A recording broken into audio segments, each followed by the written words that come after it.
एक बार एक घर में आग लग गई और सभी लोग उस आग को बुझाने लगे।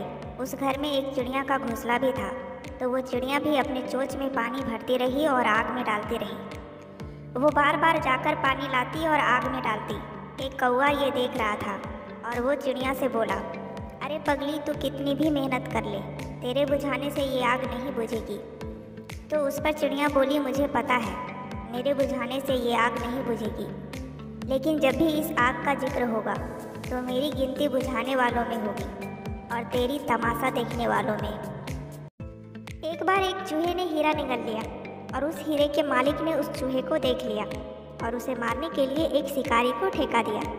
जब शिकारी चूहे को मारने पहुंचा तो वहां बहुत सारे चूहे झुंड बनाकर एक दूसरे पर चढ़े हुए थे, मगर उनमें से एक चूहा सबसे अलग बैठा था। शिकारी ने सीधा उस चूहे को पकड़ा और उस हीरे के मालिक के पास पहुंचा। उस हीरे के मालिक ने शिकारी से पूछा, उतने सारे चूहों में से इसी चूहे ने मेरा हीरा निगला है, यह तुम्हें कैसे पता लगा? शिकारी ने जवाब दिया, सेठ जी, ये तो बहुत ही आसान था। जब कोई मूर्ख धनवान बन जाता है तो वो अपनों से मेल मिलाप छोड़ देता है। एक बार एक चिड़िया ने मधुमक्खी से पूछा कि तुम इतनी मेहनत से शहद बनाती हो और इंसान आकर उसे चुरा कर ले जाता है, तो तुम्हें बुरा नहीं लगता? तो इस पर मधुमक्खी ने बहुत ही अच्छा जवाब दिया, इंसान मेरा शहद तो चुरा सकता है, मगर वो कभी मेरे शहद बनाने की कला नहीं चुरा सकता। एक बच्चा अपने दादाजी के साथ दुकान पर शॉपिंग करने गया। दुकानदार ने उसकी मासूमियत देखकर उसके सामने टॉफ़ी का एक डब्बा खोलकर कहा, ये लो बेटा, टॉफ़ियाँ ले लो। लेकिन उस बच्चे ने टॉफ़ियाँ लेने से मना कर दिया।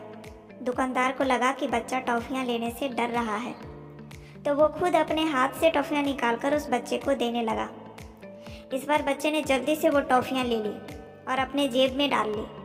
वापस आते हुए उसके दादाजी ने पूछा, जब अंकल तुम्हारे सामने डब्बा खोलकर टॉफ़ियाँ दे रहे थे तब तुमने नहीं ली, और जब उन्होंने अपने हाथों से दी तो ले ली, ऐसा क्यों? तब उस बच्चे ने बहुत खूबसूरत जवाब दिया, दादाजी, मेरे हाथ छोटे छोटे हैं, अगर मैं टॉफ़ियाँ लेता तो 2-3 टॉफ़ियाँ ही आती, जबकि अंकल के हाथ बड़े हैं, इसलिए मुझे बहुत सारी टॉफ़ियाँ मिल गई।